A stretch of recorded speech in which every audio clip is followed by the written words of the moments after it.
마태복음 26장입니다.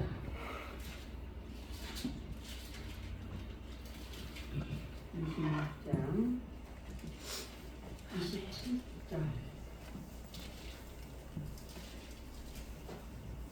26장 27절 우리 함께 한 목소리로 합독하시겠습니다. 또 잔을 가지사 감사 기도하시고 그들에게 주시며 이르시되 너희가 다 이것을 마시라.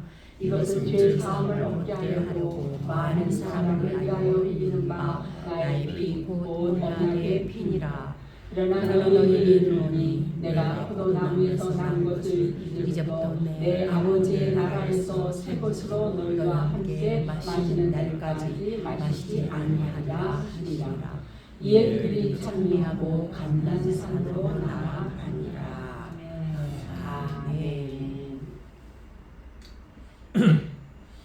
우리 사복음서에 보면은요, 예수님의 그 마지막 일주일, 우리가 지금 우리는 이제 고난 주간이라고 하죠. 마지막 일주일에 대한 그 말씀이 기록된 분량이 굉장히 많습니다.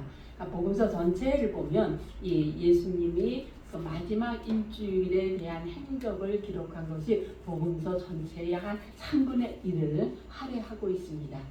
그러니까 그만큼 예수님의 마지막 일주일의 행적이 그만큼 중요한 것이었다라는 그러한 의미가 되겠습니다.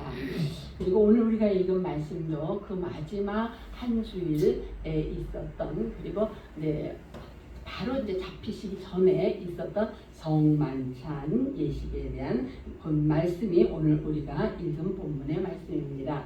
26절은 우리가 안 읽었지만 26절에 보면은 예수님이 떡을 가지사 축복하시고 제자들에게 먼저 주시면서 이것은 내 몸이다 라고 이렇게 말씀하셨습니다. 그러니까는 큰 떡덩어리를 이렇게 하나를 가지시고, 지금 요즘 우리가 성찬 예식할 때는 이렇게 분병 이렇게 따로따로 된 거를 먹지만 예수님이 하시니 그 당시나 아마 이 말씀을 보면 큰 떡덩어리를 가지고 예수님이 이렇게 떼어 주셨던 것 같습니다. 이것은 내 몸이다. 찢어서 제자들에게 한 사람 한 사람씩 주시면서 이것은 내 몸이다 라고 이렇게 말씀을 하셨습니다. 그 다음에 27절에 또 잔을 가지고 감사기도 하시고 그들에게 이것을 주시면서 이것을 마셔라. 이것은 죄 사함을 얻게 하려고 흘리는 바 나의 피 곧 언약의 피니라 라고 이렇게 말씀을 하십니다. 그러니까 먼저 잔을 주셨고 떡을 주셨고 그 다음에 이제 잔을 주시면서 언약의 피다 라고 말씀을 하십니다. 그러니까는 예수님이 오시기 전을 우리는 주전, 또 이제 성경으로는 구약이다 라고 이렇게 말하는데, 이 주전, 그러니까 구약 시대에는 이스라엘이 출애굽한 후에 하나님이 시내산에서 이스라엘과 언약을 맺으십니다. 그 언약이 옛 언약입니다. 이때에는 너희가 죄를 지으면 짐승을 통하여서 이렇게 죄를 사함 받을 수 있다라고 그런 언약을 맺었습니다. 그런데 이제 예수님께서는 그 구약에 있었던 그 언약, 그 옛 언약은 이제 끝. 그리고 이제는 새로운 언약을 하시겠다라는 거죠. 새로운 언약. 그래서 그 언약의 피를 지금 말씀을 이제 성만찬에서 지금 말씀을 하시는 것입니다. 그리고 28절에 보면은 너희가 이제 내가 내 포도나무에서 난 것을 이제부터는 내 아버지 나라에서 새 것으로 너희와 함께 마시는 날까지는 마시지 아니하리라 라고 이런 말씀을 하십니다. 자, 우리가 이제 이런 말씀 보면서 그럼 예수님이 죽으시니까 당연한 거 아닌가 라고 이렇게 생각하기 아주 쉽습니다. 그래서 맞습니다. 그 말도 예수님이 죽으시니까 근데 이 땅에서는 전혀 뭔가를 마실 수 없습니다. 그런데 여기서 이제 우리가 영적으로 의미할 수 있는 것은 이것은 단지 그렇게 영원한 이별만을 의미한 것이 아니고, 여기 보면 내 아버지 나라, 여기가 어디요? 천국을 말하는 거잖아. 내 아버지 나라에서 너희들과 함께 마시는 날까지. 그러니까 뭐예요? 앞으로 이제 너희와 함께 천국에서 어떤 그런 큰 축제의 날에 그때가 있을 것이다 라는 것을 지금 예시하고 말씀을 해주고 있는 것입니다. 그러니까 예수님이 이것을 마지막 잔을 마시고 죽게 되시지만 그러나 이것으로 끝나는 것이 아니고 이제 너희와 함께 내 아버지 나라에서 이것을 함께 마시는 그런 축제의 날이 있을 것이다 라는 것을 예시하고 있다라고 우리가 생각을 해볼 수가 있습니다. 그리고 이제 찬미하며 30절에 감람산으로 가셨다라고 말씀을 하십니다. 오늘 본문은 이제 우리가 보통 말씀하시는 성찬 예식입니다. 이 성찬 예식을 주님께서 실제적으로 이렇게 보여주신 것입니다. 그러면서 이제 그 당시는 뭐 글이 있는 것도 그렇게 아니고 그러니까 예수님이 실제로 떡을 짜리시고 찢어서 떼어주시고 잔을 나눠주시면서 내 살과 피다라고 이렇게 말씀을 하시면서 그 피 흘림의 대속의 은혜를 눈으로 시각적으로 교육으로 보여주셨다라고 할 수 있겠습니다. 이 사순절은요. 그래서 이 십자가에서 자신의 몸을 찢으시고 피를 다 흘리신 그 예수님을 우리가 기억하면서 나의 신앙생활을 다시 한번 돌아보는 그러한 시간이 바로 사순절입니다. 그래서 이 사순절을 우리가 바로 이해를 하려면은 레위기의 제사를 좀 들여다봐야 합니다. 제사. 우리는 지금 제사는 없지요. 제사 그러면 오히려 이방인들이 하는 그런 걸 생각을 하게 됩니다. 근데 이 제사는요, 구약의 제사는 우리가 하나님의 말씀을 거역하고 이제 하나님과 영원히 단절되어 살 수밖에 없는 죄인으로 그래서 죽을 수밖에 없는 우리를 위해서 하나님께서 그 길을 열어놓으신 방법이 바로 구약의 제사였다라는 것입니다. 그러니까 하나님과 교제할 수 있는 기회를 다시 한번 열어주신 것이 구약의 제사가 되는 것입니다. 이 구약의 제사는요, 그 레위기를 우리가 보면은 사실 그 성경을 창세기부터 쭉 읽다가 출애굽까지는 그래도 읽을만 했는데 레위기에 오면은요 굉장히 지루하죠. 일단 그리고 복잡하고 알지 못하는 것들이 있고 특별히 피가 많이 나오니까 처음 신앙생활을 하는 사람들은 별로 좋지도 않은 피가 많이 나오니까 이 레위기는 정말 전혀 은혜가 안 되는 것이 레위기입니다. 그러면서 또 한편으로는 왜 또 이 레위기가 싫으냐면요. 도대체 지금 나는 예수를 믿는데 이 예배 제사가 무슨 나와 상관이 있냐는 거죠. 그러니까 레위기는 이해도 안 되고 복잡하기도 하고 지금 나와는 우리 교회 다니는 나하고는 상관이 없는 것만 같은데 왜 내가 이 레위기를 읽어야 되느냐 해서 레위기가 사실은 굉장히 지루한 것입니다. 사실 우리 신앙생활에 지금 오늘날에는 레위기의 제사는 없습니다. 왜 없냐? 불완전해서 없는 것이 아니고 이미 다 이루어 놓으셨기 때문에 구약의 제사는 지금 없는 것입니다. 그러면 누가 그 제사를 다 이루셨습니까? 예수님께서 이루셨기 때문에 이제 더 이상 구약의 제사는 없다라는 것입니다.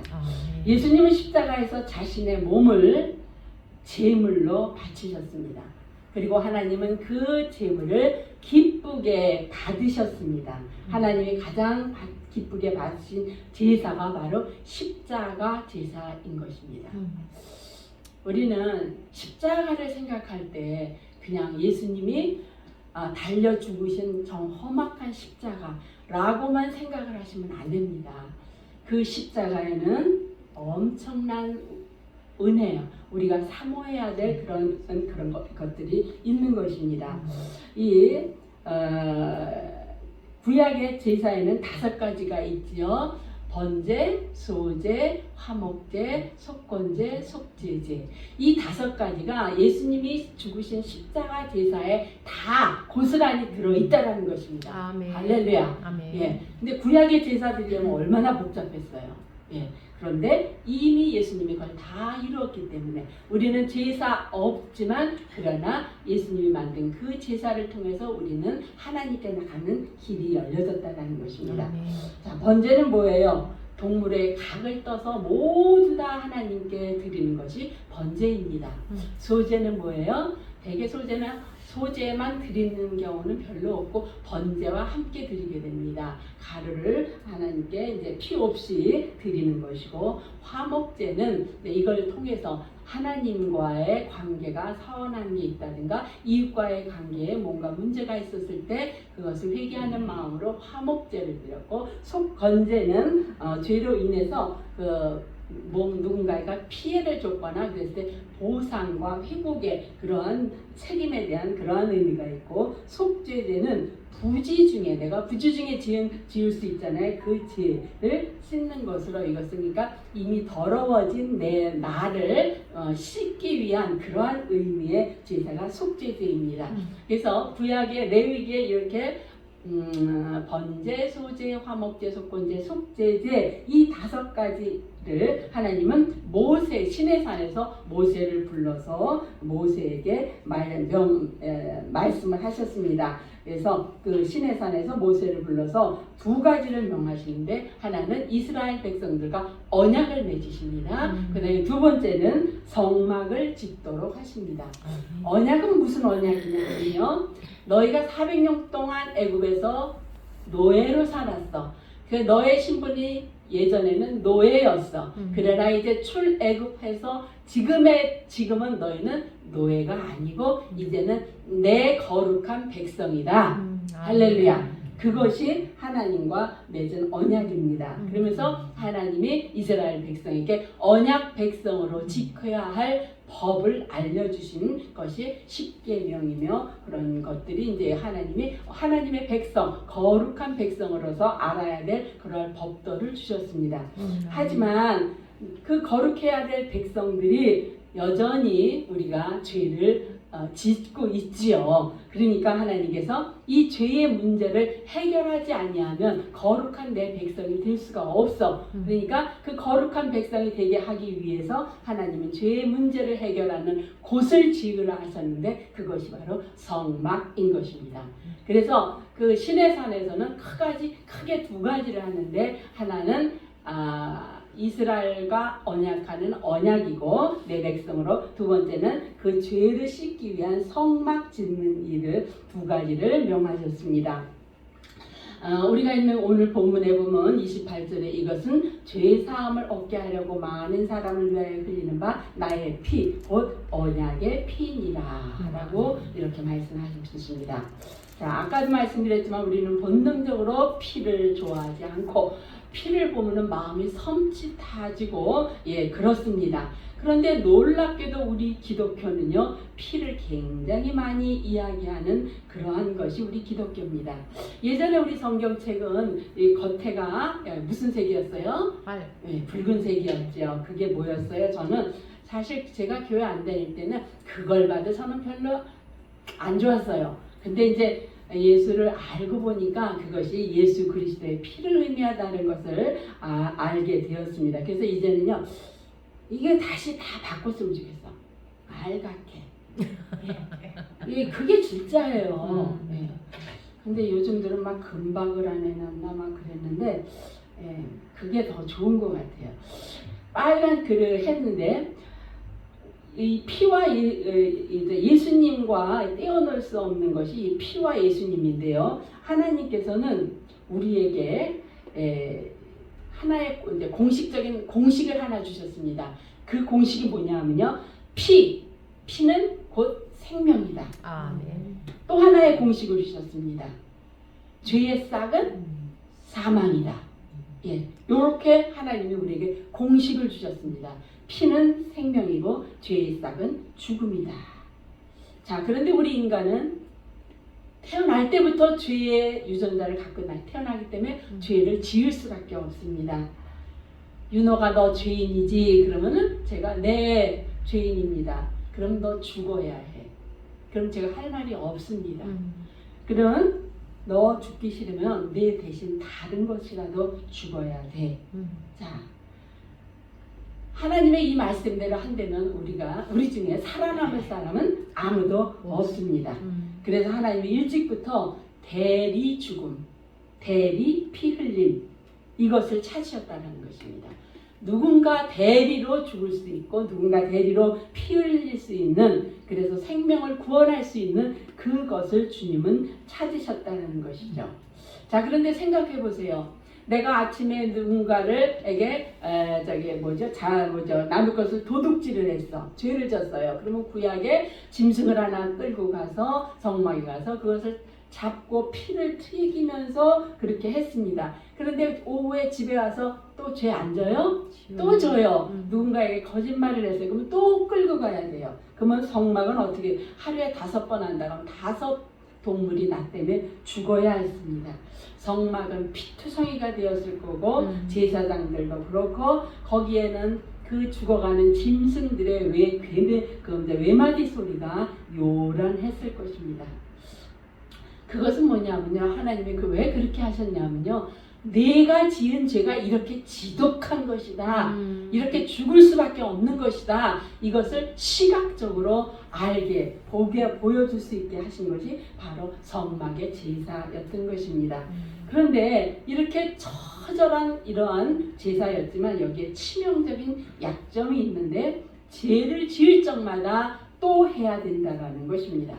그러니까 이게 할 짓이 아니죠. 죄 없는 짐승만 주고. 그 다음에 또 더 치명적인 약점은요, 아무리 짐승을 많이 잡아도 사람의 마음이 변화되지 않는다라는 것입니다.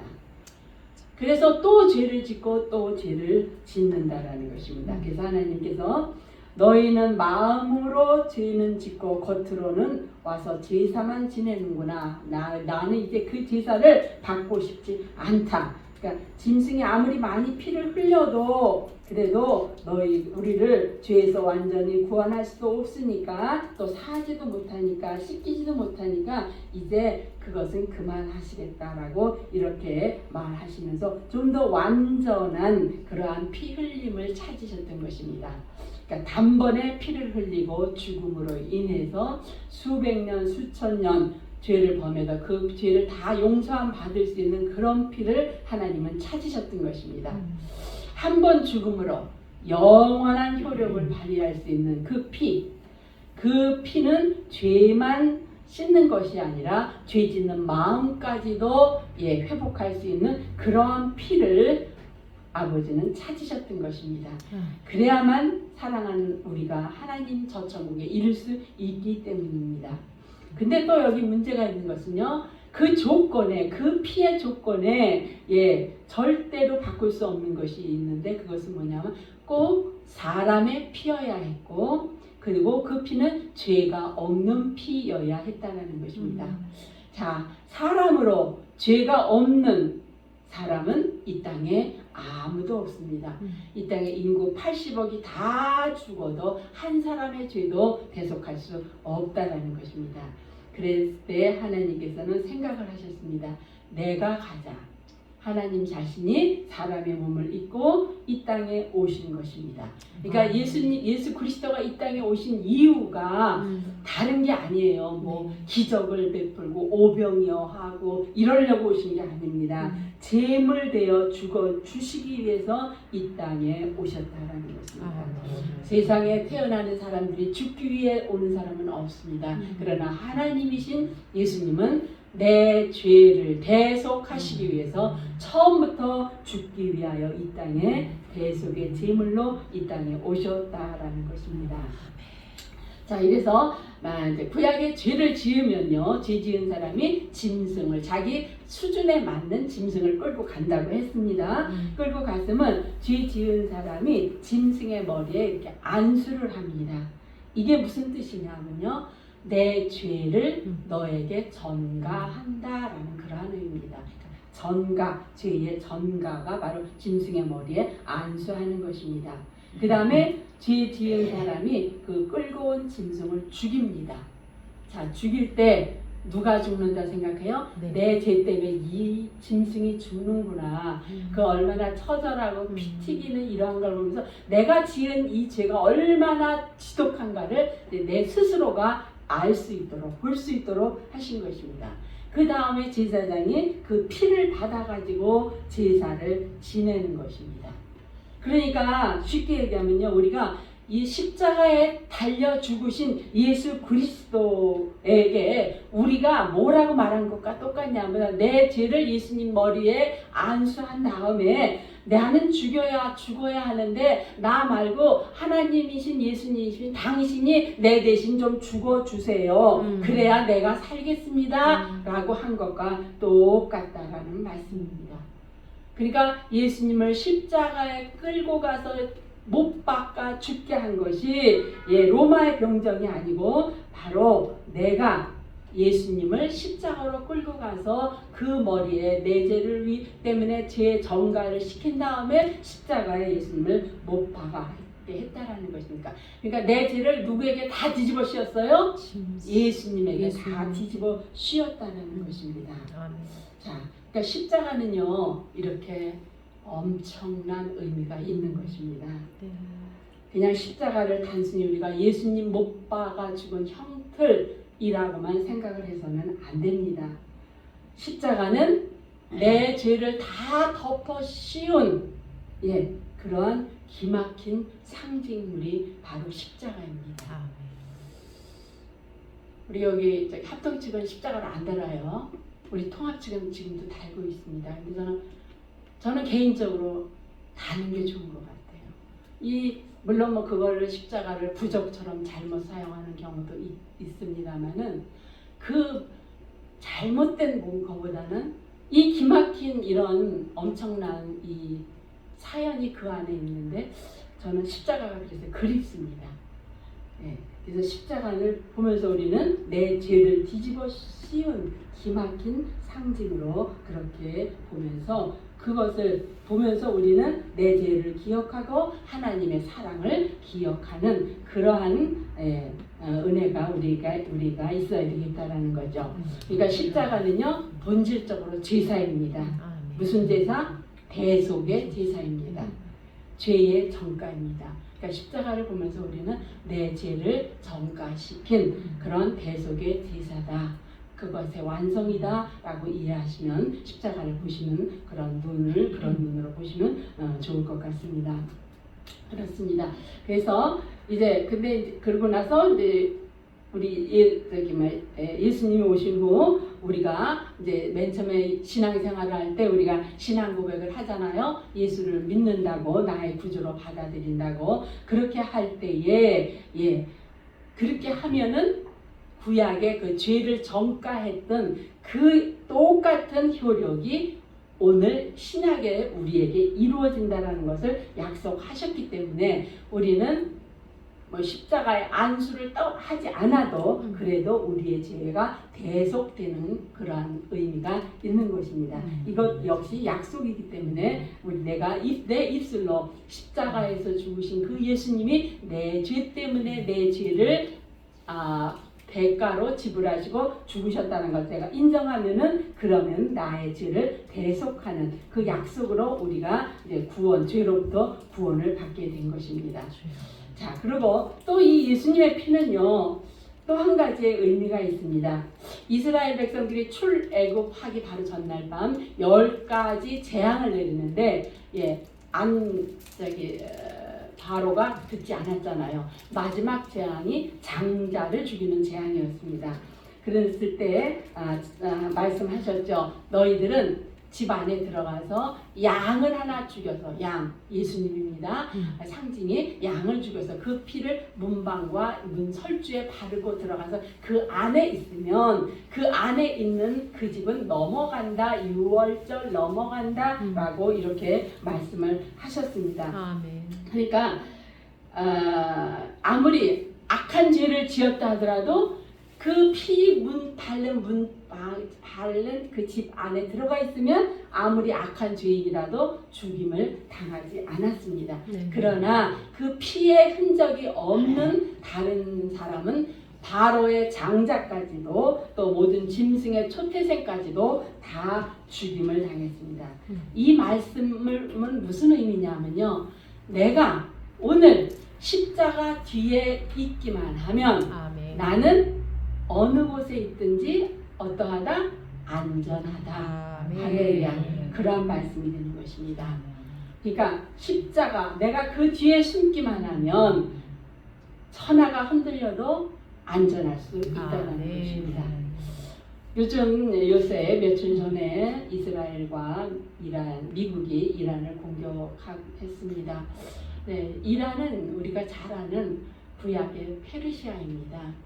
이 구약의 페르시아에 2500년 전 고레스 왕이 바벨론 포로로 잡혀왔던 유대 민족들을 돌아가라 이 나라로 돌아가서 성전을 지으라 라고 했던 나라, 그 나라 페르시아가 오늘날 이란입니다. 그러니까 고마운 나라죠. 물론 그 전엔 또 관계들이 안 좋은 그런 구약의 역사들이 많이 있습니다만, 하여튼 그 페르시아 고레스 왕 때에 그 유대의 바벨론에서 포로로 잡혀온 사람들을 다 돌려보냈던 그러한 관계가 있었고, 그리고 그 근래에는 많이 이렇게 관계가 좋았습니다. 그런데 어느 날 갑자기 군사적으로, 경제적으로 제일 큰 건 정치적인 목적인 것 같아요.